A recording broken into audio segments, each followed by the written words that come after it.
From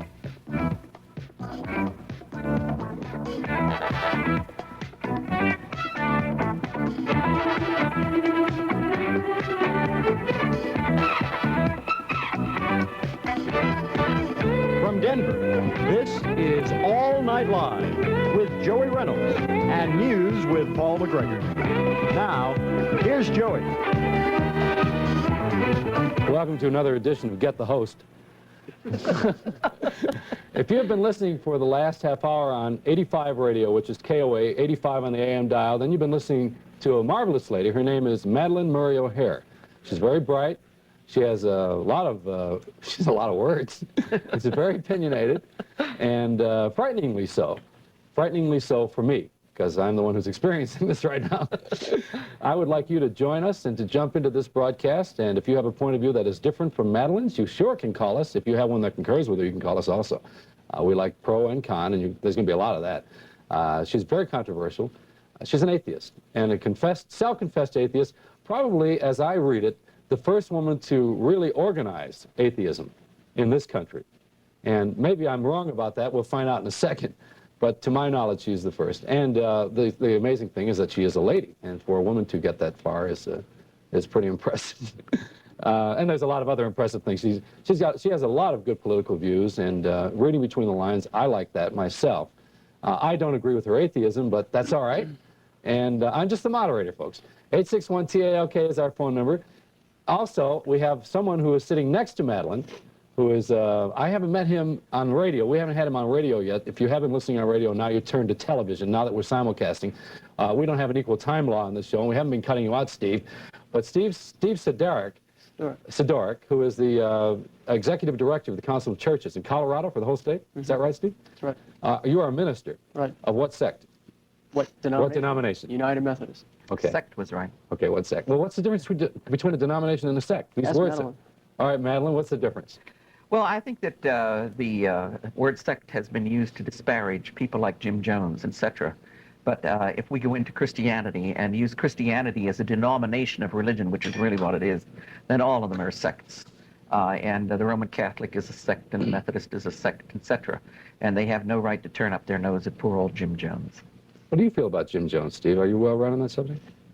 Well, We don't know about the Guyana incidents, but... to take one thing I notice about Madalyn is she always takes the worst case and never the best when she's discussing anything religious. And the Jones incident and the tragic massacre of the people is a sectarian issue. It's not a mainline, let's say, Christian issue, although she would probably want to make it out to be such a thing. Well, let me ask you, as a Methodist, do you think that the suppression of the people in England with the Methodist Church during the nascent beginning of capitalism was a suppression of human rights equivalent to Jim Jones with what you did with the Methodist Church and your crazy Wesley in England? All I know about Wesley in 18th century England is that many historians say that England was spared a bloodbath unlike the French Revolution because of Wesley moving. The Methodist Church subjugating those people psychologically until they didn't have an opportunity to do what was necessary to do at that time, which has since locked us in to a system that has turned out to be quite pernicious. And to say that there would have been a bloodbath in England equivalent to the bloodbath in France is to disparage English history and the period of that particular time. But the Methodist Church does not have clean hands. And you do not come into an arena to talk about Jim Jones when you have a bloody past, and when Wesley was probably one of the most insane religious personages ever to appear in history. So don't talk about Jim Jones. We could take every single denomination or sect of religion and show its past, from the Methodists to the Mormons to the Presbyterians to the Unitarians, and show what has come from the indoctrination of religion on mankind. Okay, we're gonna take a little break here, and then we're gonna come back and take some phone calls. And of course, everybody will get a chance to speak. 861-TALK, 861-TALK is our phone numbers. This is All Night Live. I'm Joey Reynolds with Madalyn O'Hare. Do I have to call you Murray? No, that's all right. And Reverend Steve. We'll be right back, folks.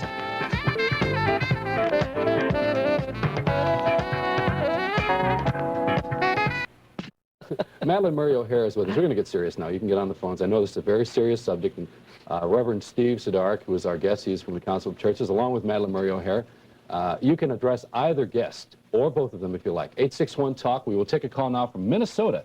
This is from where? Mentalo, Minnesota? Is that where this town is? Mankato. Mankato. Mankato, Minnesota. How do you do? What's your first name? Bob.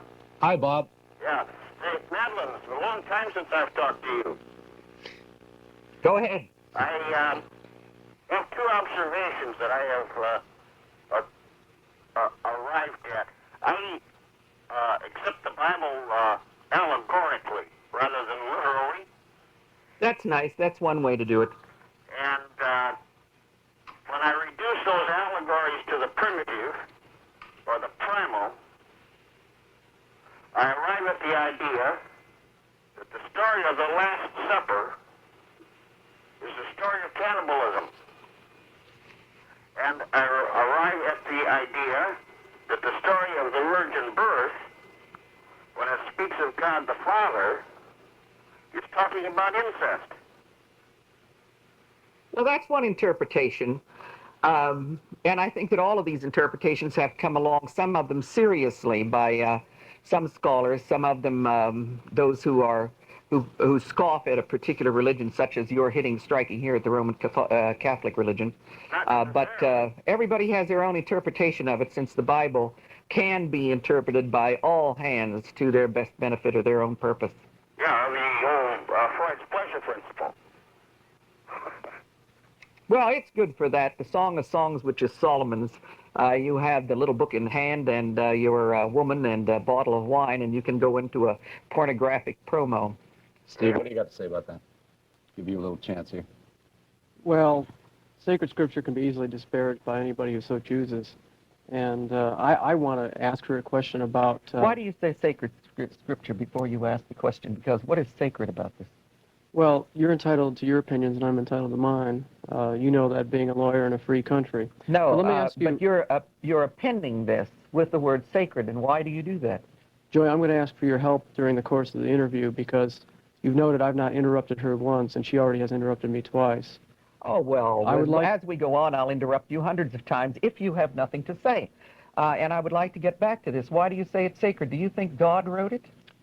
She mentioned about her having a son who she referred to as a black sheep in her family. And she also mentioned in that context irrationality of his ideation. And she said, "We believe in verifiability." That was a quote. And she also said immediately after that, a quote, "We have no belief system." Yeah, that was a slip of my tongue. Well, I would like to know and I what... would admit to that. But you're still begging a question here, because you started to ask me about a, quote, sacred book, and you still haven't defined your terms I didn't ask you about that. I want to ask you a question about verifiability, what that means for you. Any kind of objective reality, please. Is there any such thing as... Can you verify the Holy Ghost for me? I'm sitting here. Bring him up. I was asking you a question. Well, on the other hand, if you want verifiability, why don't you transcend yourself? I'm here. Go let ahead. him have his question. Oh. It's okay. All right. Are there any such things that one could include in one's vocabulary, like, let us say, love? Did you ever see love without a physical body attached? Your wife is going to have a child tonight, I understand. Did the Holy Ghost visit her, or did you have sexual relations with her in order to have that? And is that a part of the love experience? Can that empty room over there have a love experience? Love comes from a living mind and from a body attached to it. How do you know that? And from the emotions, because I happen to be a part of that experiment. It's a objective reality, then? It is objective reality. I dare you to have love without a mind. For instance, Karen, what's her name, who is still hooked up. Karen Quinlan. Tell me how she loves tonight the persons who are taking care of her. How do you verify love objectively? We can verify love objectively by the measure of the human relationships between people. You don't think... Or even with my dog. I love my dog. No, there's a lack of love in your family, however, And my now dog. with your son, because you don't like him anymore. That has nothing to do at all with emotions. That has to do with intellectual ideas. I completely, totally repudiate the idea sets that he has. And this is the only thing that we're talking about when we're talking about the irrationality that he is exhibiting. Isn't it hard to live such a schizophrenic life where one deals only intellectually with issues and not in combination? Who says that it's schizophrenic? What is schizophrenic is for a chemist all day to work in a chemistry laboratory, and on Sunday to go to church and to say this wine is blood and this bit of bread is flesh. That's schizophrenia. It's schizophrenic for you to walk down the street and have a perception that there might be angels or life after death. That's schizophrenic because you are dealing with that which is not there. You are outside of the realm of verifiable experience. And you know that, and I know that. Well, you were trying to externalize schizophrenia. I'm trying to internalize it and ask you how you hold together your life intellectually and emotionally, let's say. I don't have any difficulty at all because any atheist is totally integrated. You are not. You have two lives. You have a rich fantasy life, and then you have a life which is related to reality. You have a life where you can go to the hospital tonight with your wife who is delivering perhaps tonight. And then you have a rich fantasy world where you pray to God and you expect God to return that prayer and to interfere, and you actually think you have lines of communication, and you talk about things of life after death and the efficacy of prayer, which is all nonsense talk. Death is a nonsense word. Let's take a break. Death is a nonsense word. Take a break here. Okay, I want to give the phone numbers. They're going to be right back. This is our regular time schedule. I'm not interrupting imprudently. It's 861-TALK, 861-TALK. If you want to be on the air with us, and we promise we'll take a lot of phone calls. So stand by, and if you are on the phone, please hold and be patient with us. Madalyn Murray O'Hare and Steve Sidorak.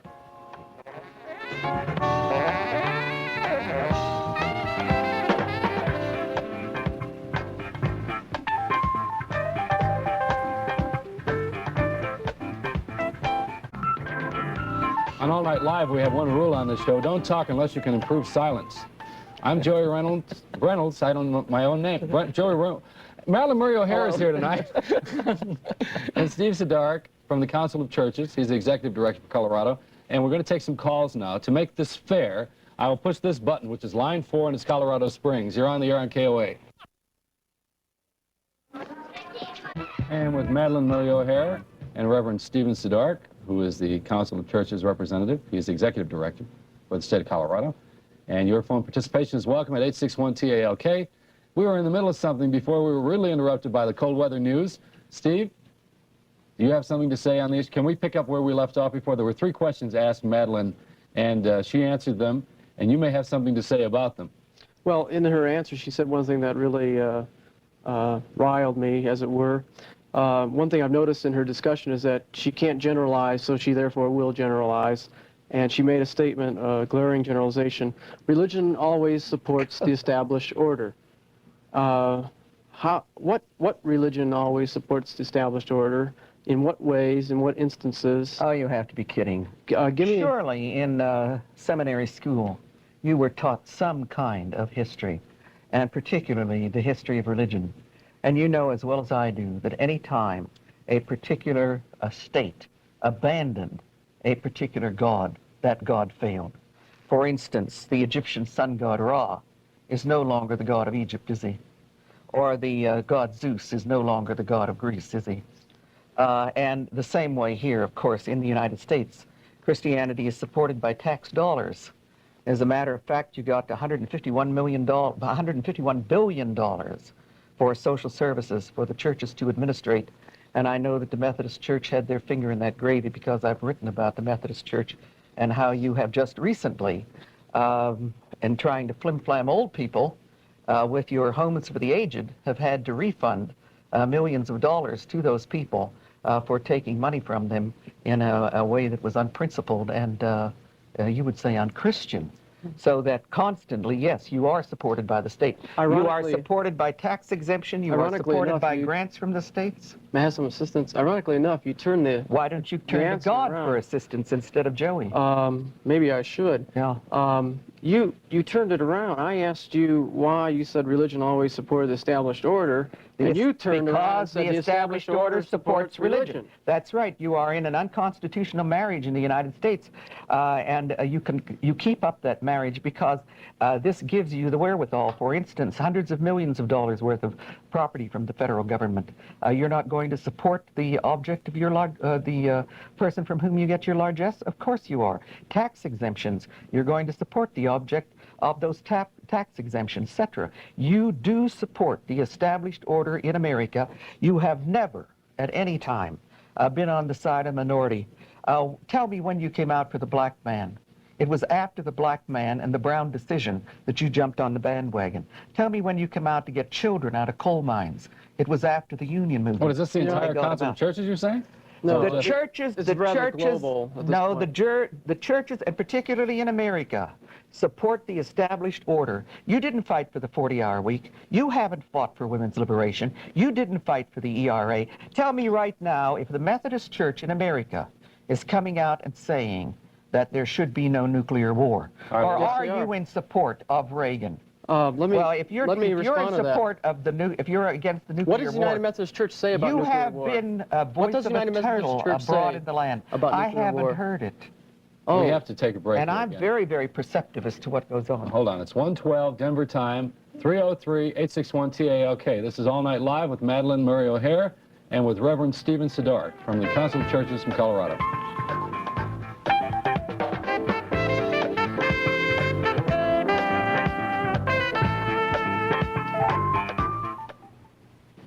Hello.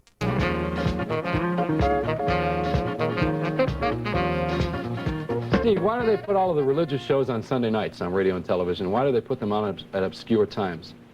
Why? I thought they were all on Sunday mornings. I don't know. We get 6:30 airtime on other channels in town. It varies with locale. Do you get that free? Some of it we do, public service time. Do you think that the American atheists in Denver, Colorado should have equal time then with you, since you get it free? Well, this is a Christian nation, isn't it? No, it is not a Christian nation. It's a secular nation, and Sears Roebuck is much more important than Jesus Christ. Was this not founded as a Christian nation? Of course not. It wasn't? No. The Pilgrims did not come here as a result of a religious oppression? Wait a minute. Number one, the Pilgrims did not establish the United States, and the Pilgrims were a very small group of persons, and when they came here, they established a theocracy which was much worse than that from which they fled. Now, in regard to the founding of the nation was by deists to a man. The first 6 presidents were deists. They were anti-Christian, and they said so. Benjamin Franklin was anti-Christian. Thomas Paine was anti-Christian, to name a few that the audience knows.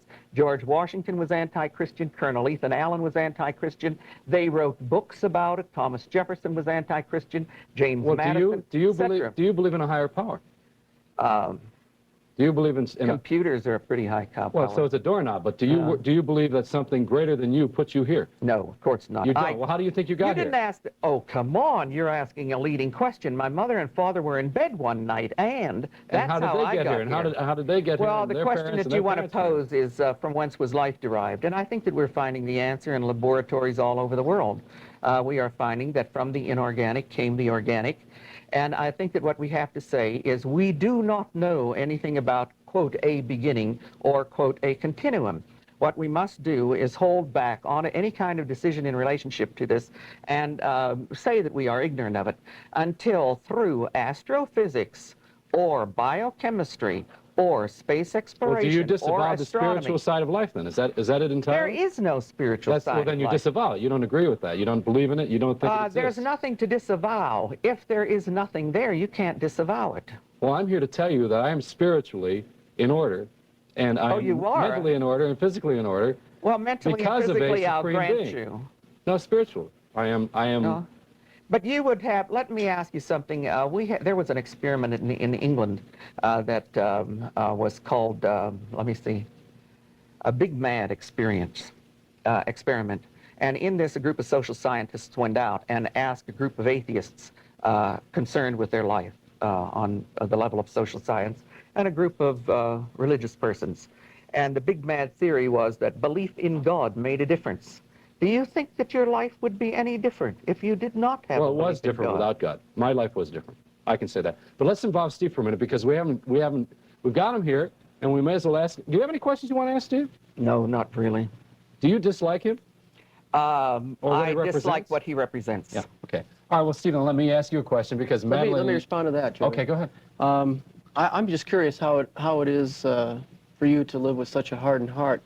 For example, when I walked in the studio... A hardened heart. Your heart is a muscle. Well, whatever metaphor you would choose to use, you have to speak metaphorically.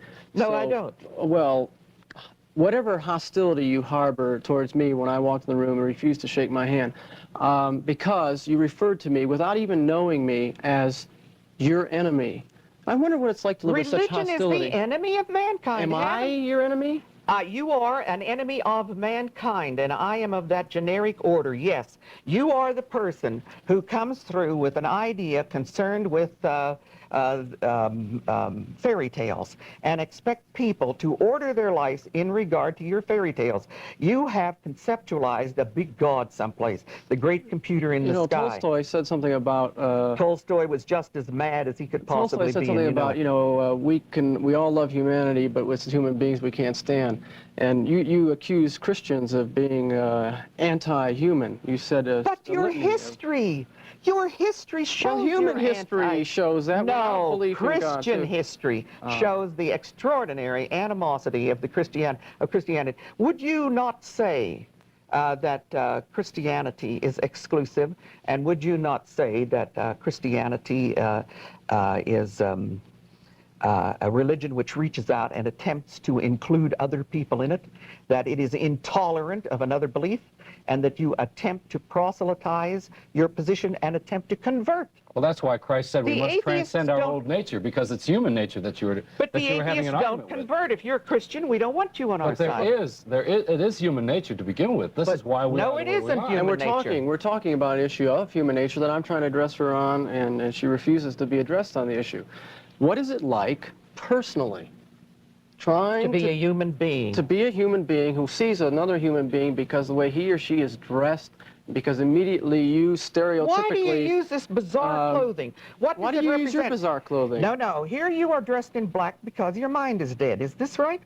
Is this why the symbolism? Why black? Why the insults? Because black is death. Why the insults? And religion is death. Why the insults? Religion is use your entire life to prepare for death.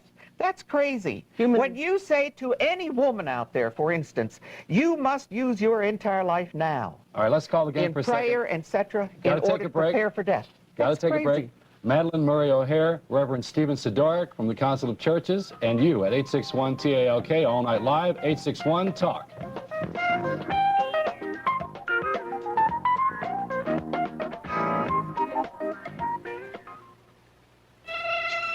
We'll send you 26 weeks.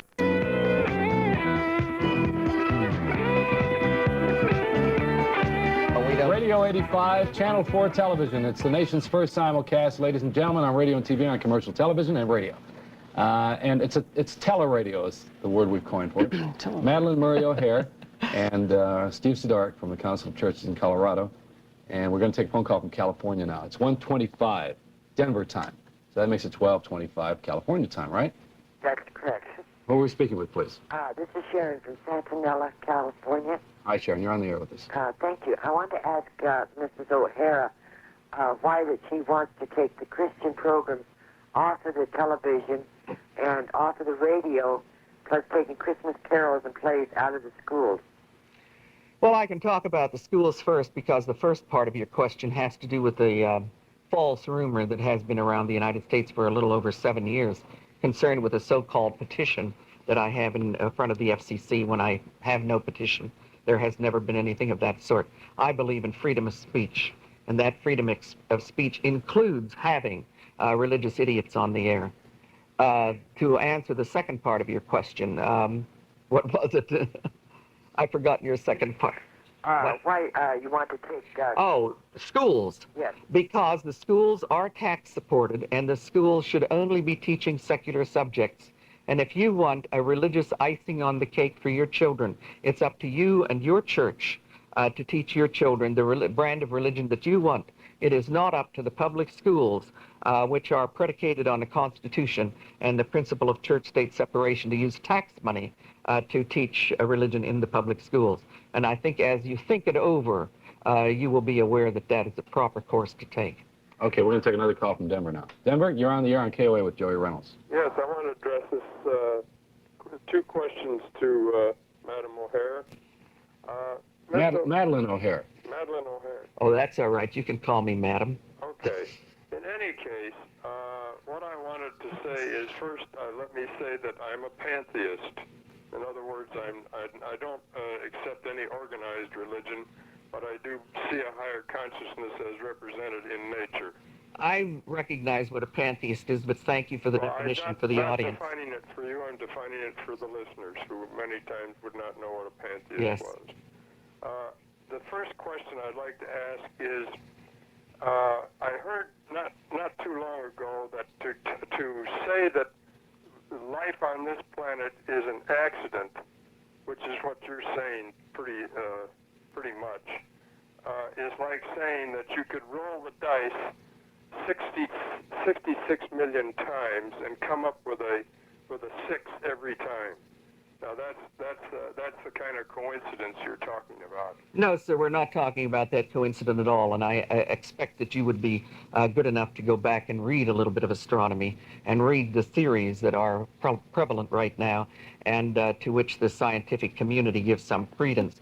There are 8, and they are available in the library, and you can go and look at them. It's not a matter of chance at all, because actually there is only a 50-50% chance on anything at all, and that chance is either yay or nay. Either it does or it doesn't. And it's not throwing 60 million times. It is just yay or nay, plus or minus, 0 or 1. Therefore, there is such a thing as a higher consciousness, then? No, of course not. Well, let me ask you about your higher consciousness and the good order. For instance, my husband recently died of cancer. If you look at it from the viewpoint of the cancer had every right to exist. The cancer had every right to metastasize, to put out colonies. It went from my husband's liver to his bowels, to his intestines, to his brain, to his nervous system, to his lymph glands. Looking at it from the viewpoint of the cancer, this is idiotic because it killed its host. For God so loved the world that he gave us cancer so that it would kill its host. And this is logical? Well, the logical part of that, I'd like to address that. It's quite like... Wait a minute. Thank you. All right, because we only got a minute here, and I may as well kill it myself. Everything has opposites. I don't know that's about a physical that. law. Well, I do know that. I mean, up has down, good has bad, and study. Evil has good. Oh, come on. Well, those are all religious concepts. They only exist because of the other. One exists because of the other. That's not true at all. And conversely, life exists because there's death?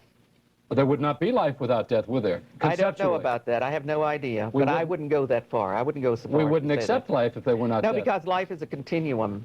And as far as I can see, there has always been life of one form or the other. But life is a continuum, and the life form is constantly there. All right, let's take one more quick call then, all right? Okay. Denver, you're on the radio on KOA with Joey. Good morning. Hi. Good morning. I was wondering if I could ask Mrs. O'Hare and Mr. Sidorak both a question. Okay, can you make it short? Sure. Okay. One would be to define to Mrs. O'Hare in aesthetic values the concept of conscience. And to Mr. Sidorak, how come a lot of churches seem so intimidated by atheistic ideas? To define consciousness, I think, is the perception of a living organism of its own life. That's as far as I'm interested in going. Okay, Steve. I don't know how come so many churches are intimidated by atheists. I'm not intimidated by any atheists, and she's trying to intimidate me, and it's not working, and she won't deal with it in my own intimidation of her. It seems both of you are a little intimidated. But I was also wondering, in a hypothetical situation, if a child was raised by himself without personal contact with any other people, would he become aware of a divine being or power? And if not, if he did, what would be the reason for that, or the reality, or the need for that? And if not, why not, and how would it affect his self-image? The atheist position is that all children are born atheists. And after they are born absolutely without religion, they are indoctrinated into a particular religion. And that religion is always an incident of A, time, and B, place. So that, for instance, had you been born where you were born, here in America, 600 years ago, you would have believed in the Great Spirit, and you would have believed in the kind of pantheism that the Indian community into which you had been born would have believed. If you had been born in China, you would probably have been a believer in the Taoist religion, or if you had been born in India, you would have been a Buddhist. So it is always an incident of time and place according to your indoctrination, but every child is born an atheist. Okay, Madalyn, can you hold on for a second? We hate to do all these things. I really hate You have to get your commercials in. We got to earn a living here. All right, it's 1:30 Denver time on KOA and KOA TV, respectively. I'm Joey Reynolds, Madalyn Murray O'Hare, and Steve Sidorak from the Council of Churches from Colorado. And if you have any questions for Steve, you can call too, 861-TALK.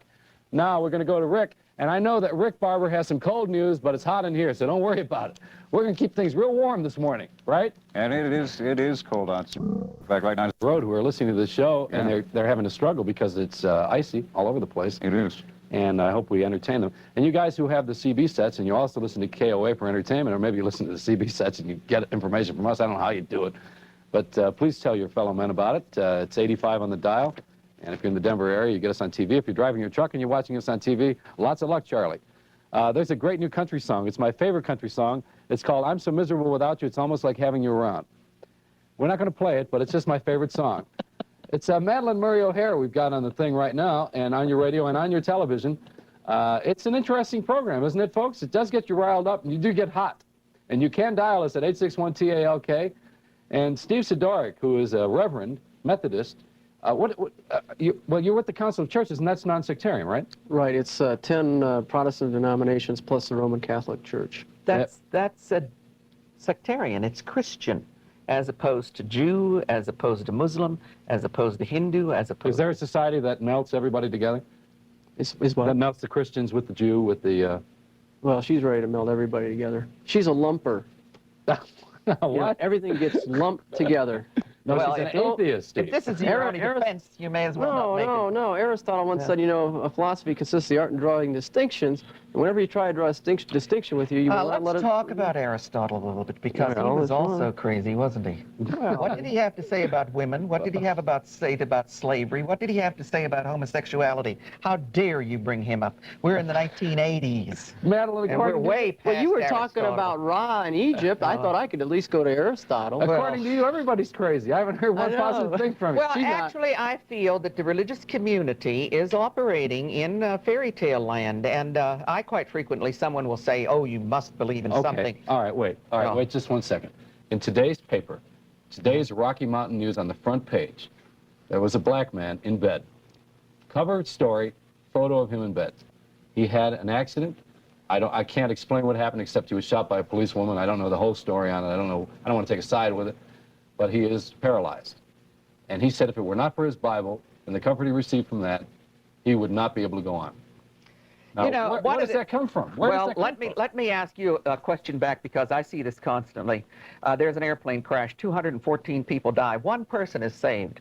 And that one person says, if it hadn't been for God, I wouldn't have been saved. The comfort that this man received. The comfort that he receives. I'm not sure at all that he gets any comfort out of that. And I've often wondered what this comfort factor is, that there's an ultimate deception.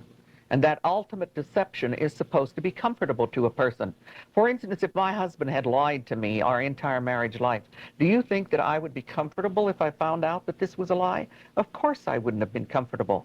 If this man is clutching at straws, or if he needs a crutch, this only shows his psychological deficiency, that's all. There's a certain comfort that we get out of religion. Is there? Yes, there is. Show it to me, because I have never seen any of this comfort, and I don't know of any other persons who have seen the comfort. What they have is fear. What is going to happen to me when I die? And incidentally, the most despicable reason for decent kind of action is the lollipop in the sky. Well, I'm not going to murder anybody, because if I did, I'd burn in hell. How much better if you don't murder anybody because you have reverence for life? Steve? You brought up, resurrected the old argument about religion being merely a crutch. My question is what makes you think you're not limping? I know that I'm not limping because I can see what goes on with the religious community, and I can see the lies that you sell for the income that you have. and I can see your power trips, etc. I also see how you intervene actively in other persons' lives. And I think that the only persons who have any right to intervene in anybody's life are those persons who are asked to help, such as a medical doctor, a psychiatrist, those persons who are skilled in helping. You're skilled in deceit. You're not skilled in helping. How do you know what I'm skilled in? You don't even know me. It doesn't matter. I know the generic Christian. You wouldn't have, as I again say, this bizarre costume on if you didn't represent a set of ideas. Let's for instance, talk about Christian salvation. Your purported expertise, about it. Your purported expertise theologically, ethically, is, talk about the Christian plan of salvation. Let's lay it all on the line. Oh, I want to talk Tell me about the Christian. Tell these people how they can win life after death. I want to talk about the hostility you harbor. No, well, please, you have a chance here to really lay it on the line and convince a hardcore atheist that I should take the route of pleading to God, going outside of myself, groveling in dependency. Wait, one step at a time. You don't have to do that all at once. Was Ayn Rand an atheist? Ayn Rand was a good atheist. She's one of the finest. Did she change her mind on her deathbed? She isn't dead yet. Not Ayn Rand. You're thinking of somebody else. Incidentally, that's another thing that happens. We constantly must refute stories of what happened to an atheist when the atheist dies. We have had stories about Thomas Paine, about our most famous atheist, Robert G. Ingersoll, about the famous atheists, Susan B. Anthony, Elizabeth Cady Stanton, Margaret Sanger, Clarence Darrow, Thomas Alva Edison. We all have death stories about what happened to an atheist on their deathbed. Nothing. Absolutely nothing. The atheists know that this is the end. In my own family, I've had that happen. I've had people who did not believe in God and at the last minute have changed their minds on their deathbed. Well, then they never did not believe in God. Let's take a call here. All right, Denver, you're on the air on KOA with Joey Reynolds. Yes, I have a question for both of the people on the show tonight. I have a question for Madalyn. Why is it that you feel that you must step on everybody else's questions and insult people about their clothing or anything else? To me, that feels like it is a very prejudiced thing to do. It's very, very important. Wait a minute, you're walking on me. Symbols are very, very important. Symbols are so important that it's incredible. Why would any person hang around their neck a symbol of death, of a cross on which a person allegedly died with the most agonizing kind of death, so the story goes, that the Roman Empire could conceive of? Why would anybody deliberately carry a symbol of death around their neck? This is important. It's important to you. It's important to me. Why would anybody deliberately dress in black, or why would anybody deliberately set themselves apart by their mode of dressing? Is this because they wouldn't be set apart if they didn't have that mode of dressing? So we go immediately to what goes with this kind of thought set, that these accoutrements to it are necessary. Don't knock it. Symbolism is important. Okay, but also there are clergymen who do not wear the black clothes and the collars and everything else. Another question is, neither one of you are really pointing out why you're there, because you are stepping all over the other man's questions, and the Reverend does not stand up and say, hey, will you please be quiet and get his point across? I think you're both at fault here. That's probably my fault, because I'm not handling... I think the Reverend should stand up for his beliefs just as strong as you are standing up for yours. Well, he has a different, he has a very different personality than Madalyn. That's what's going on. No, there's something else. Something else is going on here, and that is this. If you turn on television in Denver, where your call is coming from, any time of the day or night, or you turn on radio, you can get a religious personality. And a leading American atheist gets up to Denver, say, for one time every year. And when they appear on a television program, the religious community immediately must have equal time. You heard earlier in the program that they are given free airtime every Sunday in Denver. The atheists are not given free time every Sunday in Denver. So that here you have an opportunity for an atheist to say something and say it and lay down the premises upon which that atheist stands. And you have an intrusion of a religious character on the program. I'm going to intrude right now because we have to take a break again. But I told you everything has opposites, right? There's an atheist, which is against God, and there's someone over there who's for God. All right, Sunday morning then, KOA will put an atheist on. Get our call letters right. Have they ever asked for it? Do they ever ask for it? Have they ever asked for Of course they time? have. You mean Yes. the station or viewers? No, the chapter here in Denver. The American Atheist Denver. I'd be curious yes. if they ever have taken that they have. initiative. Yes, You they have that documented. Yes, I do. Okay. We're going to take I'd like a break. to see the letter. 861-TALK. It's a valid question. 861-TALK. Get on the air with us all night till 5 o'clock in the morning. Not this argument. Another one later.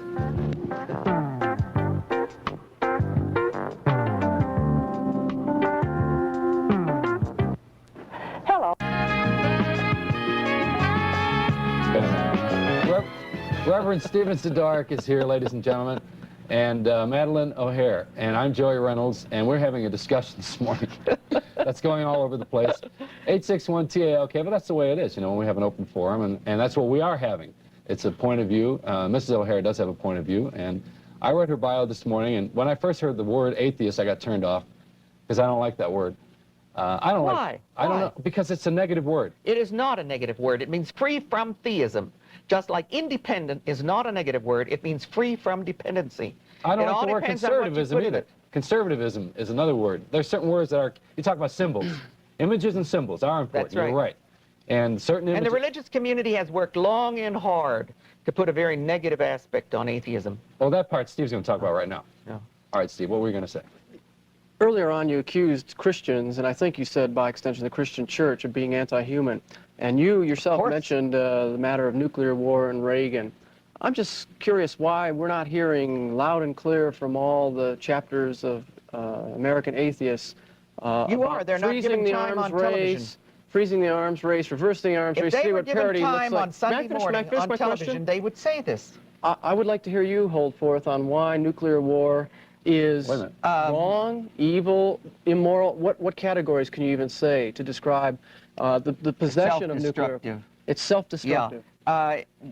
We have with us tonight the chapter director of the Denver American Atheist group, and I would like for him to give me the American Atheist magazine, if he will, sometime during the next commercial, because we will show you.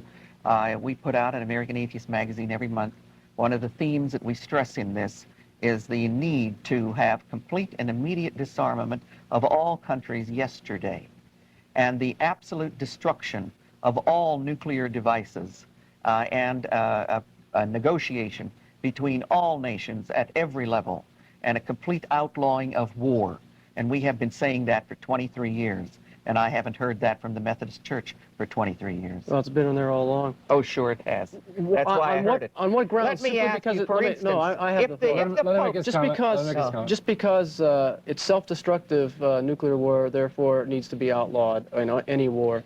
Please, life is important, haven't you understood? Yeah, but life is important. Now you put your emphasis on death and life after death. But we put our emphasis on life. We want to keep on living now. Seems like you're saying we don't want to die in a nuclear war. We don't want to experience death. Thank you very much. You can have the death. We don't want to die in nuclear war, therefore we better Well, what do you care? You're going to live again. Well, my question is, what about the broader implications, moral or whatever category you would use, on can the issue? be any better than the preservation of life?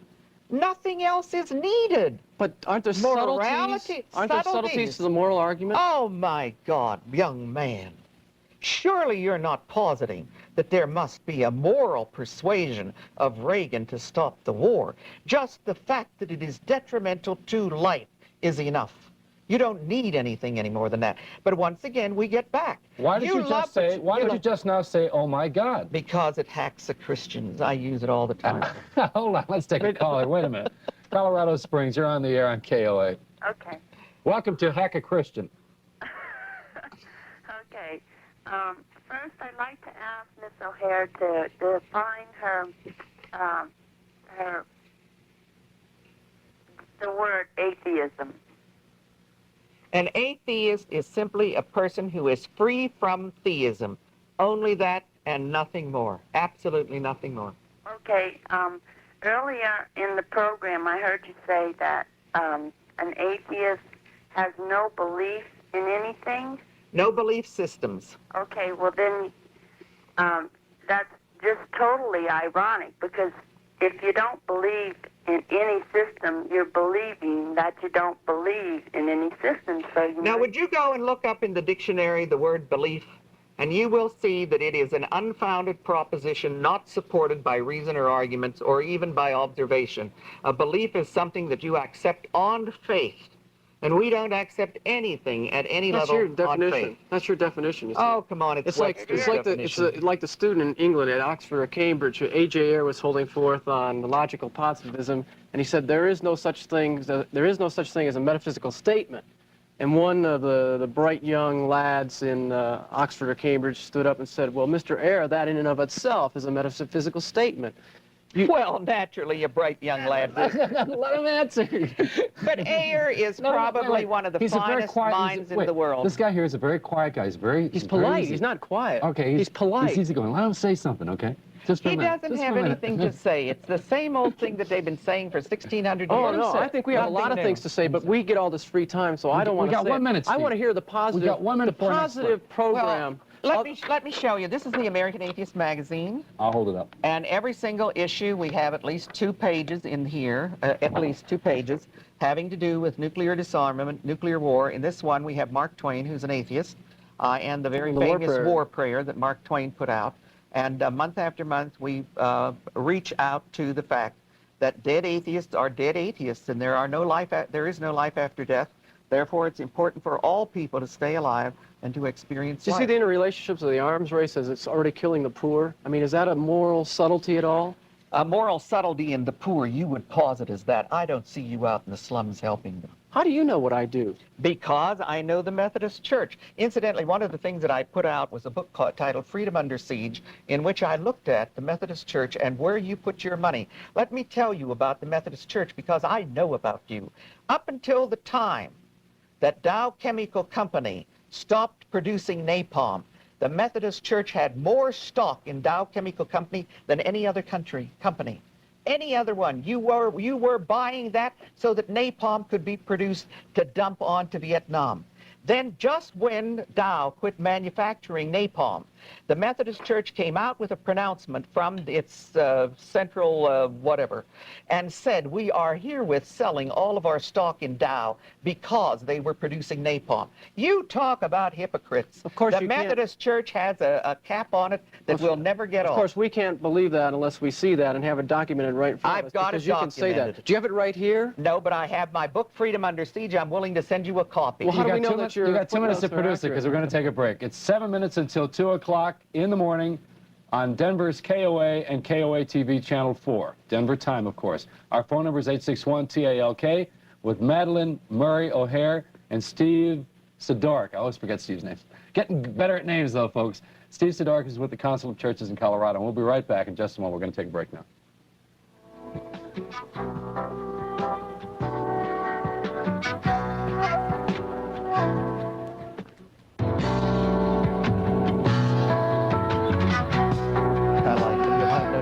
Well, we're on a real time schedule tonight because I want to get all the calls on, and there's tons of people calling from all over the place at 303-861-TALK. This is our 3rd night on the air, and it's, I guess tonight we invited the fireworks. Madalyn Murray O'Hare, we should have had you the first night. Sure, me too. Opening night would have been great. And Stephen, of course, Stephen Sidorak, who is the Reverend Stephen Sidorak. He is the with the Council of Churches in Colorado. What does that mean? It means you're the director. Yes. Do they have an election or? Oh, job search and all that business. It's an organization that tries to deal with principally social issues confronting the state of Colorado and the church in Colorado. Is this one of them? Oh, well, no, I wouldn't give it that much billing. Don't you feel that social issues should be dealt with from a secular perspective, and that aid to all mankind for social issues should come from qualified persons and not from sectarian denominational outreach? You don't know anybody's credentials if you don't know the person. You don't know me, so I wouldn't be so presumptuous as you seem to be time after time about I'm not talking knowing about what that. kind of credentials I have. One of the things that you do is not answer a question. For instance, you still haven't answered why you call the Bible sacred, but I'll pose this question to you again. If persons need psychiatric help, if they need health care, if they need hospital, if they need marriage counseling, why shouldn't that come from professionally trained psychiatrists, psychologists, and counselors rather than from sectarian organizations? Why are you intermeddling into a secular arena? Because in your intermeddling, I am certain that you take federal aid. Intermeddling, if we're meddling, we're doing the same thing all the others are. And people usually seek us out on that. So if everybody meddles, it's all right. And we are, in fact, professionally trained counselors. Sure, for what? Methodism? Let me ask you, how much of your money comes from federal grants? Do you know how many so-called secular counselors? How much money comes from federal grants? I don't know. For your secular You got the budget right here, don't you? I have a lot of the budget. How many secular counselors are also Christian and in select circumstances injects that idea into their counseling sessions? Well, this is one of the things that the American Association of Social Workers and the American Association of Psychiatric Social Workers attempts to see that their people do not do, and the American Association of Psychiatrists. And so they dictate what a person can believe or not believe, and no, when they can use that. No, but what they do say is that the person should not intrude religion into their professionalism, and I think that most doctors do that. I think that by and large, the doctors of the community, the school teachers, the lawyers, etc., do not attempt to intrude their religious opinions into the dealings that they have with their clients. Madalyn, when you first lost your husband, yeah, did you feel... I didn't, quote, lose my husband. He died. When he died? Yeah. Did you feel a separation? Did you feel a loss? Of course not. He died from cancer over a 2-year period. We were quite prepared to have him die. He remained an atheist from the very beginning to the very bitter end. And when he died as an atheist, knowing that that was the end, the termination of that particular life organism. Isn't that very cold? Just, What am I supposed to do? Weep and beat my breast because my husband's dead? He's dead. That was not going to help him. Hold on a second. What I have to do is keep on going living with my life. Take another break. 861-TALK. Hate all these breaks, but they're necessary. 861-TALK, all night live. We'll be right back, ladies and gentlemen.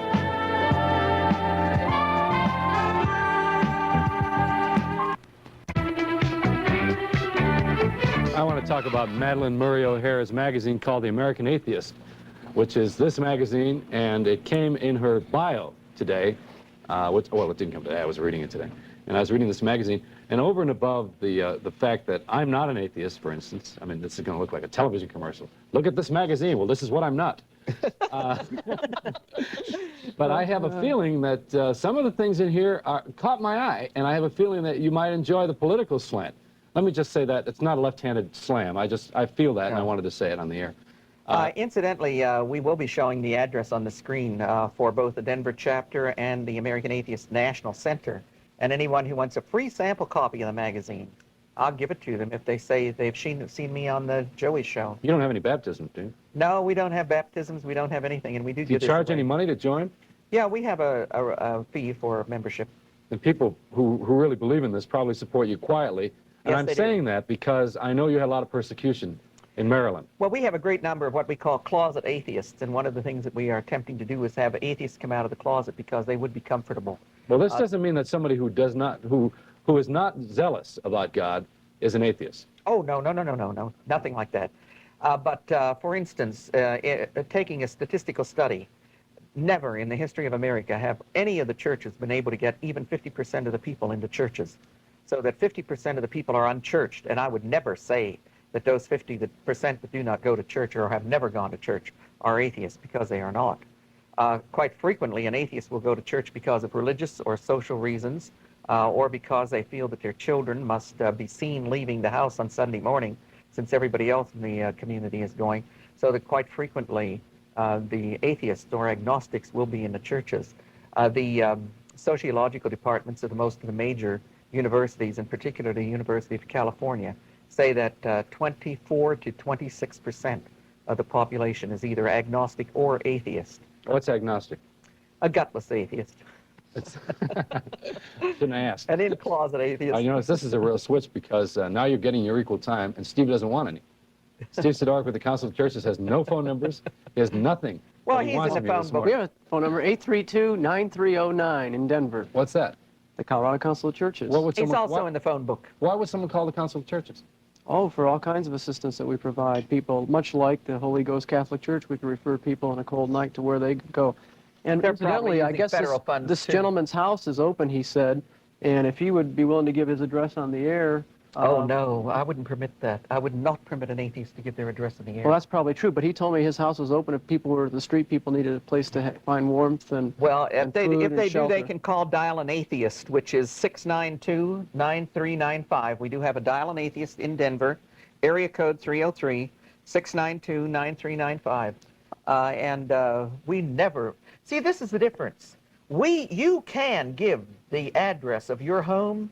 You can give the address of your business. Certain circumstances. We can't, because we know that the Christians will break windows, slash tires, start hate mail, start their campaigns on the telephone. Wait a minute. know that the Christians will That's do not that. Christian belief. It is. It's Christians intolerance. don't do those things. Yes, they do. Bad Christians do those things, and they're not really Christians. Good Christians. No, it's a good Christian. That's not I would like to ask a question. Sure. What if somebody's out there and undecided or wavering? What is in your pitch, in your belief? I don't have a pitch. That's you. Speak for yourself. What is going to commend your lifestyle to an individual who's sitting on the fence and wondering whether to believe or not to believe? We don't do that. We do not proselytize. We do not do anything. We feel that anybody who reads the Bible and seriously studies church history will come to atheism themselves. They don't need a hand to lead them, or they don't need a proselytizer to teach them.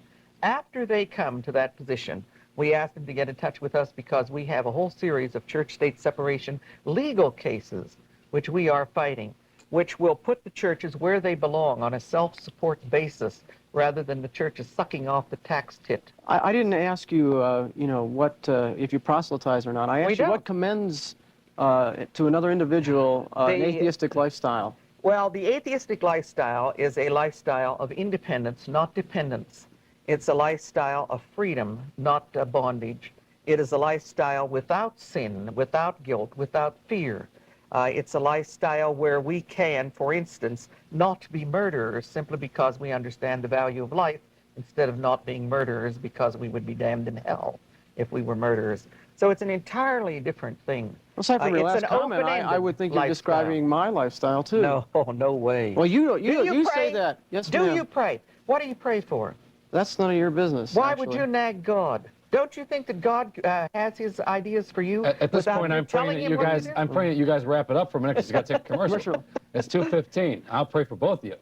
861-TALK, 861-TALK. We'll be right back on All Night Live, ladies and gentlemen.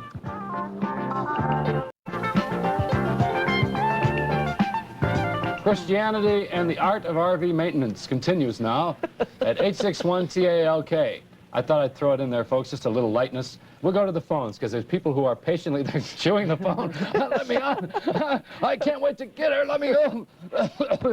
Conifer, Colorado, you're on the air on KOA with Joey Reynolds. Who is this? Who are we talking to? They're gone. The Holy Somebody Ghost. gone. I couldn't wait that long. Englewood, you're on the air on KOA. Who is this? Maybe I've disconnected everything here. I hope I'm not doing it. Let's try another one. Well, Denver? you see what it is a direct line to God. Nobody's there. Who is this? Oh, good. My name is Alex, and I'm from Denver. Hi, Alex. And I've been waiting for 25 minutes, and I wish there was more phone conversation. Well, that's too bad. I know.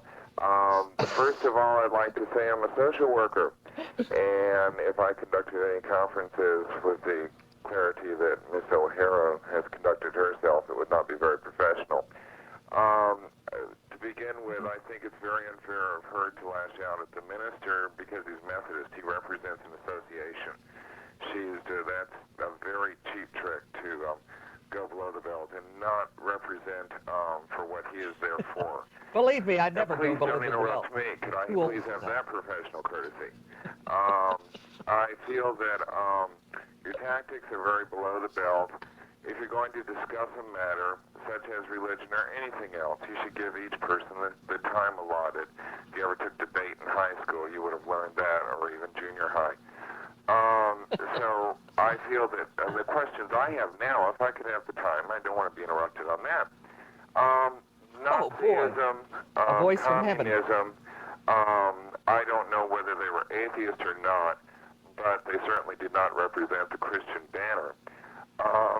You seem to be lashing out at everything that's Christian. You're judging a person just because they're Christian, not even knowing the person, not even knowing what they represent. And to another side of it too,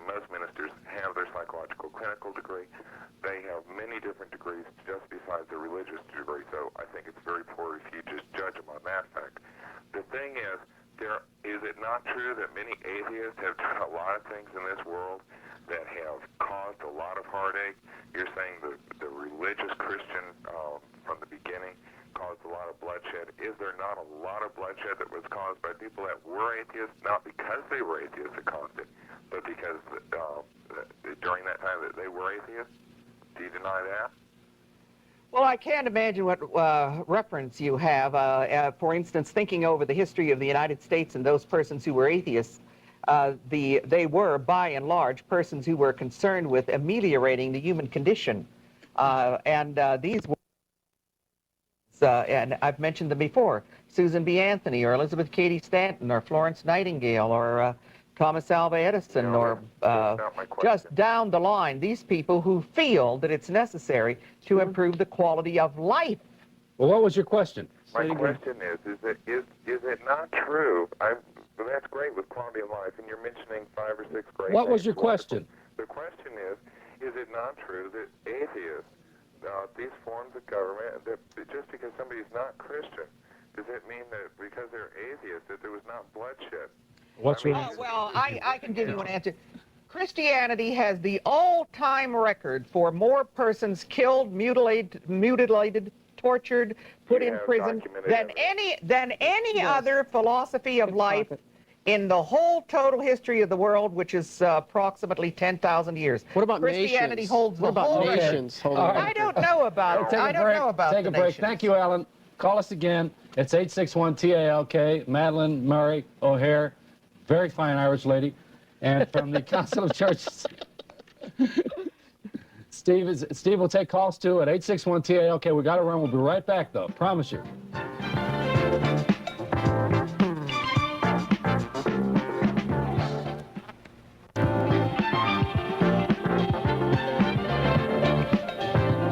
Almost got caught. Reverend Stephen Sidorak from the Council of Churches and I are we're gonna boogie tonight.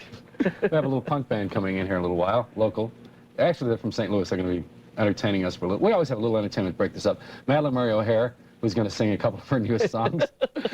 She's a convert, you know. She converted her family room in her garage. Let me tell you about our punk to rock keep her group. black sheep son in. We have a punk rock group in Salt Lake City. I couldn't believe it. We were up there for our convention last year, and they said, come on down and see this group because it's called the Atheists, and it's an atheist punk rock group. So we went down to hear them. I had never heard punk rock in my life, and went down to the little nightclub, and their theme song is, "There is no God, there's only noise."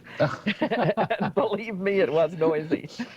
Well, we're going to saw you in half, all right? All right. It's a little trick we do here on the show. We're restoring. All right, let me just make this one special announcement. The Holy Ghost Catholic Church at 19th and California Street will be open all night long. The lights will be on. You're welcome if you need a place to spend the night because it is exceptionally cold here. We are having a cold wave if you're listening out of state. And they will, of course, have coffee and sandwiches. And we're going to take a report from there in a little while, too, because we got Haney. He's on the streets. He's our man on the streets. Channel 4, News Center 4. So we go all over the place with this show, mentally too, till 5 o'clock in the morning. Now, you know, I got to say this, and it's all just part of the interview. You had a very difficult time in Baltimore. Extremely difficult. And we've had an extremely difficult time every place, and I was just telling you during the commercial here that recently the American Atheist Center has been under such attack by the good Christians that... Don't the Jews bother you either? Oh, no. Just only Christians? The Jews are kind of funny because they believe that the synagogue is the synagogue and business is business. And instead of involving themselves in businesses under the name of their church, which all of the other ones do, including the Methodists, the Jews keep it separate. So they don't come in and attack us. But the Christians attack us. Well, you thought I was Jewish because of my nose. Maybe. No, I just thought you were Jewish because you were dark and you come from originally New Jersey or something, and everybody in New Jersey is Jewish. Or so it seems at times when you get up there. With all the written material she's obviously got her hands on, maybe you brought your own stock portfolio and you'd like to expose it to the public in Denver here. No, I don't. We don't have stock portfolios, but what we do try to do is we have now an American Atheist Trust Fund, and we ask people to contribute to the American Atheist Trust Fund. All right, let's take a quick call sustaining trust from fund. Casper, Wyoming here. All right. You're on the air on KOA. Casper? I'm calling from Casper, Wyoming. Is this the ghost? Hello? Casper the ghost. That's the ghost. I bet you're tired of hearing that. We can't hear you now. We just psyched him out. Hello, I'm calling from Casper, Wyoming, and I have a question for Ms. O'Hare. Okay. I'd like to know, how can you be so sure that there is no God and that there is no life after death or anything after death? All you have to do is show me. If any of you will die right now and be buried and 3 days later rise, I'll believe. Believe me. I'll believe. But until that time, all of the indications are that there are absolutely nothing. That we come from nothing and we go to nothing. When all the facts are in, the truth will still be out. Well, I'm not interested in what you conceive to be the truth because you're a confused young man. And you're a wise old woman. Caller? Hello? There? Yeah, I'm here. What's your first name? Larry? Okay, Larry. Is there anything else you wanted to ask? Incidentally, let me answer a little bit more seriously, because the religious community, particularly the Christians, and they're only 1,600 years old because Christianity came in the year 325. It didn't exist before then. And from 325 till now is 1,600 years. And in all of that time, they should have been able to prove that they had a God. And they have 8 classic arguments for their God. And these are logistical arguments. And all they would ever have to do to any atheist is sustain the argument. They have classic titles for them: the epistemological argument, the ontological argument, etc. And these are just arguments that they put up for God. If they had a God, all he would have to do is zap down and show himself. Come on, get on camera, God. Hey, Larry, what was it you wanted to ask now? I want to ask why she's so sure that there is not a God or that there's nothing after life. She has not died yet, so she doesn't know what's after life. So how can she be sure that there's nothing after life? No proof. Absolutely no proof. Just as I am certain that I never existed before I was born, before I was in utero, I am that certain that I will not exist afterwards. Boy, the comeback is going to be terrific if there is one. She's going to have a great Don't worry. We're going to take another pause here. We got Rick Barber standing by with the news. Rick, has anything changed since... Oh, I know nothing's changed with the weather because I could feel that. I'm going to make a change in a little while. I'm going to put my thermal underwear on. It's 2:30 on KOA Radio and KOA TV in Denver. I'm Joey Reynolds. Our phone number is 861-TALK. We're here all night live. Just as we say, the words speak for themselves. We're live all night till 5 in the morning. And then we have a show from the Cable News Network, which is kind of terrific. It's an entertainment show. And following that on Channel 4, News Center 4, 6 a.m. edition. Of course, radio takes a sharp left, and they go into News Talk. Anyhow, Rick Barber, is there anything that has changed besides the weather? Not a thing except chubby checkers in the house. Time and get up in the morning and do things that that have to be done when the sun is out. You know, I do things in the light. I don't like the darkness. Uh-huh. But I'll do it. Be careful of your imagery here tonight. This is right. I'm. Well, you know, Madalyn said something interesting to me. At least she said that her husband, when he died, he didn't pass away. No, he didn't pass away. He didn't go over, pass over. He died. After he died, you said that the next day, the sun came up, and it started all over again. That's right. There was no... I think that it's important for people to realize that no matter how much they are involved with another human being, in the ultimate analysis, the world ends with them. When they die, their world ends, or the world ends. And it's important for them also to remain steady in their emotions and to be able to handle any crisis situations. And I find that atheists do this fairly well. Are you responsible for removing prayer from school? Oh, yes, indeed I am. I'll get a Nobel Prize for that one day, or a Congressional Medal of Honor, because there was a great deal of contention around Bible reading and prayer recitations in the public schools at that time. So then, as we just heard in the news about President Reagan having a prayer breakfast tomorrow morning, that does not warm the cockles of your heart, does it? No, it doesn't. You see, because, for instance, President Madison refused to have a day of prayer for Thanksgiving, etc. And I feel that what the President of the United States should do is to call upon the religious leaders. He should go to the Protestants and the Jews and say, why don't the religious leaders of the Protestants, the Jews, and the Roman Catholics call for a day of prayer? But the President shouldn't call for it. He should not be having a prayer breakfast tomorrow for Dozier under the aegis of the American government. He should call on the religious community to pray, to issue a call for prayer. If they issued a call for prayer, although it's idiotic, it still would be in conformity with church-state separation to have the religious people talk about religious things or call religious breakfasts, but not the President of the United States. We've got a call coming in. He should not be involved in that. A call coming in from Los Angeles here. You're on the radio, KOA. I'm Joey Reynolds. Who is this? Hello? And you're on television, too. What's your name? Hello? Hello? Hello? Can you hear me? No, I can't hear you now. For some reason or other, when you punch the button, can you hear me at all? I can hear you. I'll have to listen to you on the radio. All right. This is the Happy Cowboy in Los Angeles, and you're on delay, but I'll have to talk anyway. Can you? My religion is based astrophysics. I'm a Christian, but I believe that an honest doubt is one of the greatest faith of all. In my opinion, Mary Madalyn O'Hare has a lot more faith than a lot of these phony Christian churches that are just social organizations, or socialized religion, as I call it. She has a lot more faith with her honest doubts about religion than a lot of these other churches put together. In my religion, I can prove the existence of God. I've been able to prove the existence of God to myself. Now, I'm not going to prove it to Mary Madalyn O'Hare. I'm going to tell her to get her own knowledge and study these type of books and find out these things for herself. But I've been able to prove the existence of God in my life, and I've been able to travel in time and space, and even go back to the time when Jesus was here on earth and see his nail-scarred hands. Now, I'm not asking anybody to believe that. Now, I don't worry. So it's not a make-believe thing. It's a thing you can prove if you have the knowledge and understanding to do it. But okay, you see, thank you.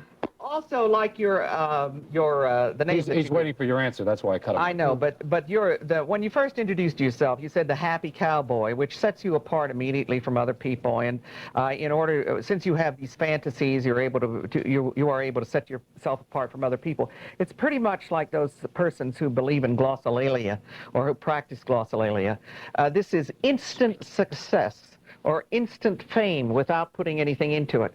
A civil engineer will have to work for 20 years to make his name and his reputation, but someone can immediately have a vision of the Virgin Mary, and overnight with a third-grade education and absolutely nothing going for them can become famous or powerful or rich or etc. And I think all of these are just cheap roads to fame or cheap roads to being set aside as being different and particular, because you're just too damn lazy to go the regular route of working hard, getting the knowledge, having the understanding, etc. Even there, I would give some credit to Steve here, because at least he went to school in order to get indoctrinated. Whereas you can say, well, I went through space and time. Yale.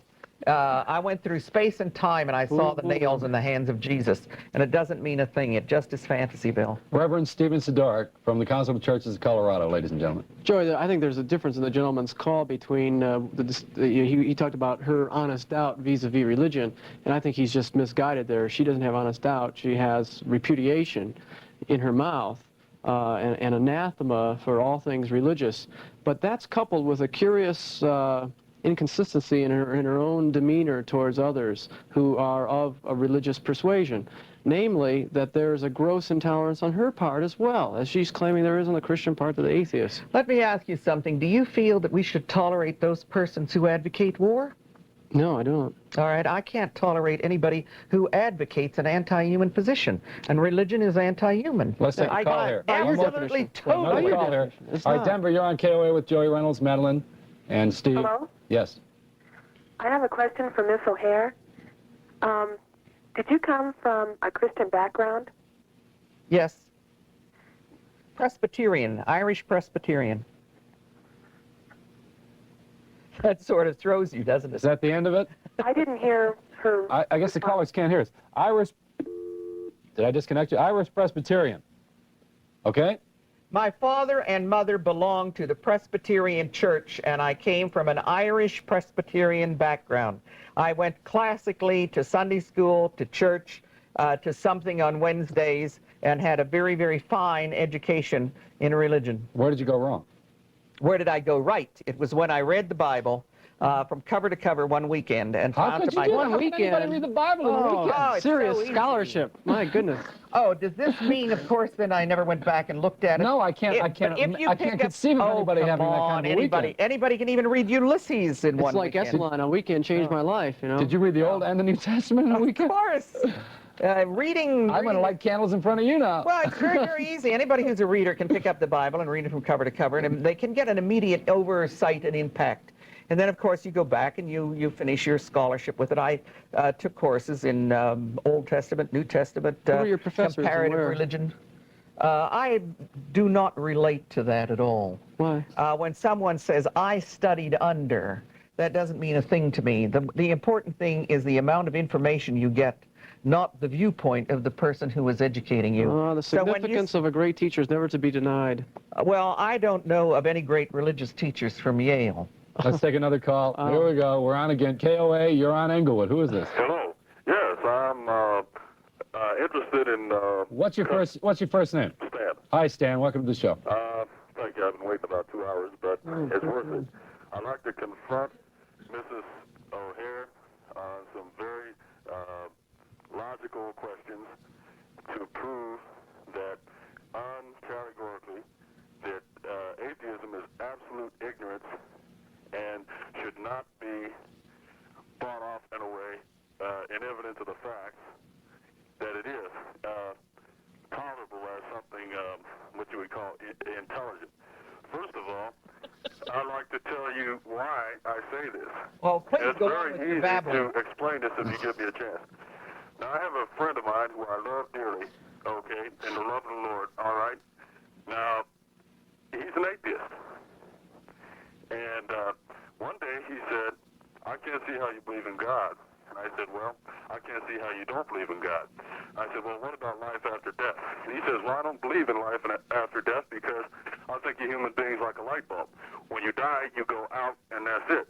I said, well, I'd say that that's a pessimistic viewpoint because I believe and trust in the promises of Jesus Christ.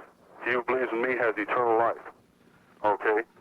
Now, I said, if I'm wrong, hypothetically, which I'm not, and Madam O'Hare is going to find out someday, she herself is going to be resurrected. Subtle threat I ever heard. What I'm saying is, I said, if I'm wrong, I lose nothing. If I'm right, with my belief, I have everything to gain, and my position is totally optimistic, and I have everything to believe for and live for. And my friend who's an atheist has everything to lose and nothing to gain. Now, you see, what has happened is that you have lost your entire life preparing for death, whereas your atheist friend has been living his life richly. Since I became a Christian, my life has become 100% better, and I want to refute your statement earlier that you said a person, when he gets into religion, which Christianity in its true form is not. Jesus Christ ended it on the cross. He said, it is finished. Religion was finished. Now, a true Christian is in a relationship with the true and living Son of God and the Father and the Holy Spirit, which I've also seen manifestations of, and I have in my own life. Okay, thank you very much for calling. We're taking a break. That's why I'm cutting you here. Steve has a comment to make, too. Can you hold it? I'd just like to say real quickly that, Stan, you need to know that Ms. O'Hare will not deal on a personal level of depth concerning Christianity. And we'll be right back. It's 861-TALK, 861-TALK, and we're sorry for the long hold. It's just that we're very popular tonight. This is All Night Live, ladies and gentlemen.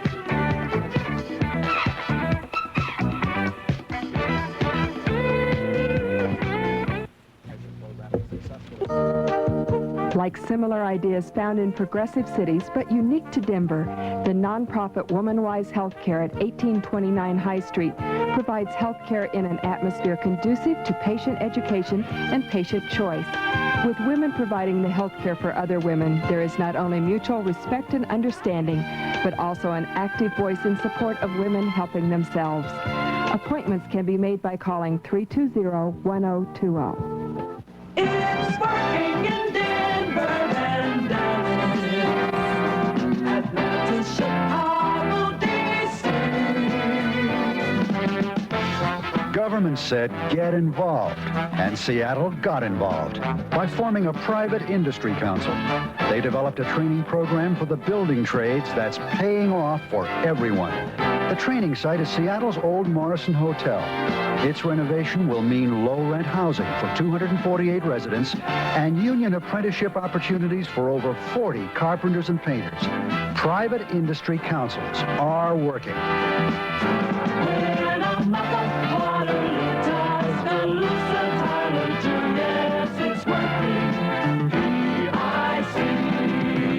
There's a private industry council in your area. Get involved. It's working, D.I.C. This is my brother Adam. He may look okay to you, but my mommy says he needs insulin shots every day just to keep him alive. He has children's diabetes. It's a really bad disease. He cries when he gets a shot, Sometimes my mom cries too. There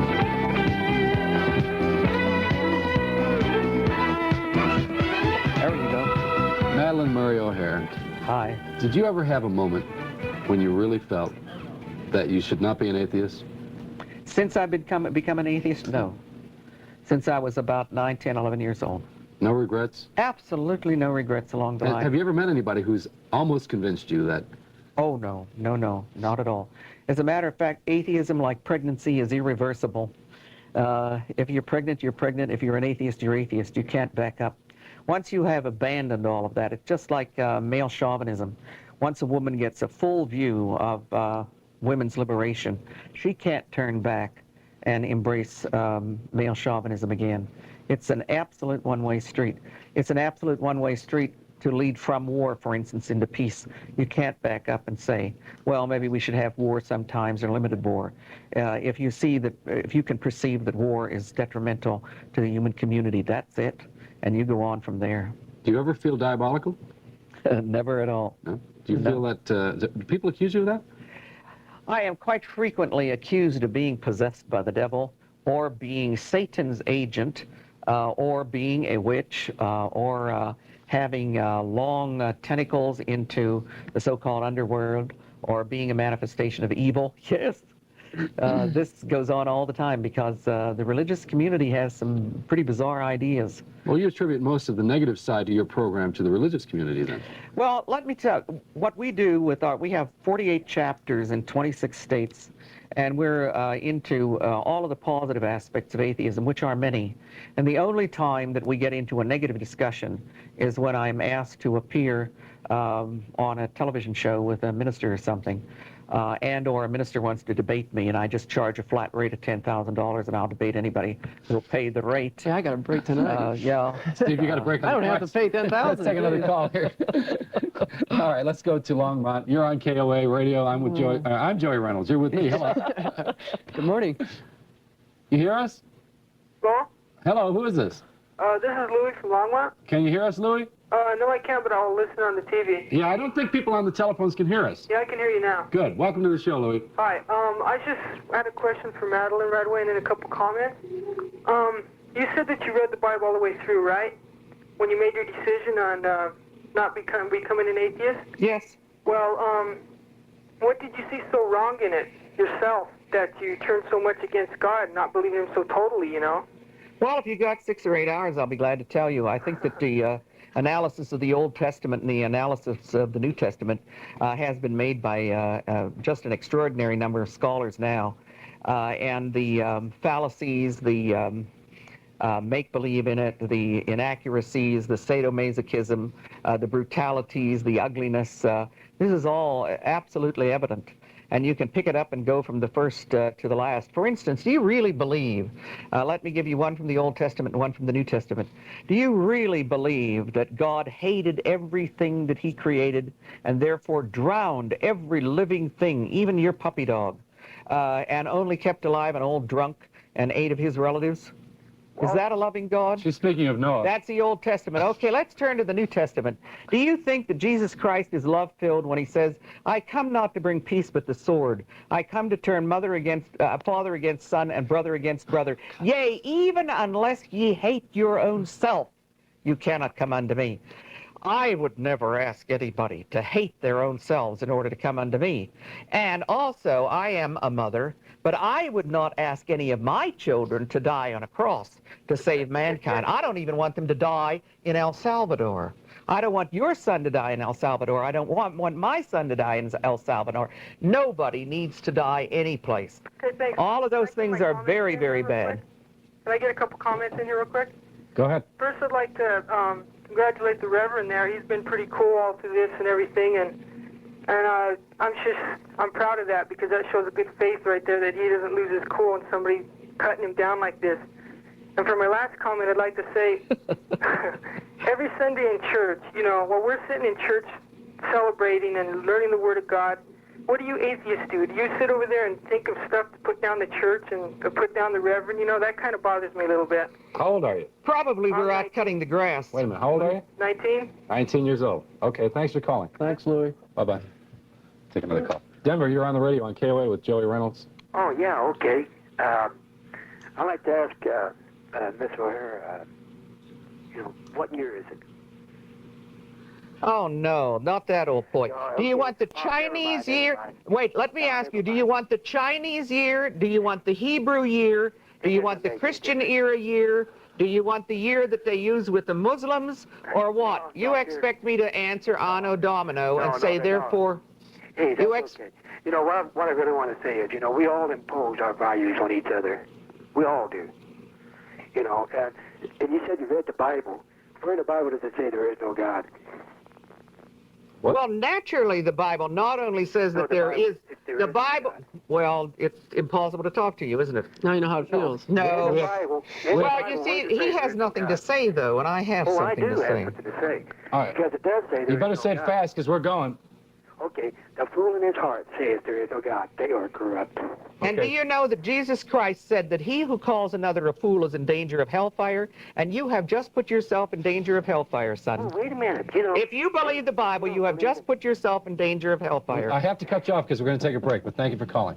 It's 861-TALK. Ladies and gentlemen, last night we had politics. Tonight we have religion. Tomorrow night we got nowhere to go but sex. 861-TALK. Get on the horn and call us. This is All Night Live, and I'm Joey. Be right back.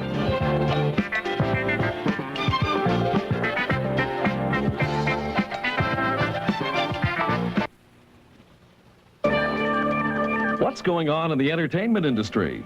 Lee Leonard knows. What are your favorite actors and entertainers up to? Lee Leonard knows. Leonard, one of Hollywood's top entertainment reporters, travels coast to coast to bring you the latest news about the hot new movies, the posh celebrity parties, the premieres, the exciting new shows. Travel with him as he meets with the stars and star makers and the starry-eyed newcomers at work and at play, in the studio and on location. And there were a lot of people who believed that. They did. And then when I was 32, I wrote the paper and said, now I really am a 32-year-old midget. Now, I guess that's important because if the movie's a success and millions and millions of people see it, you got a shot at people liking the song and saying, hey, I think I'd like to... You'll reach for the stars when you tune into Lee Leonard and People Now at 5 a.m.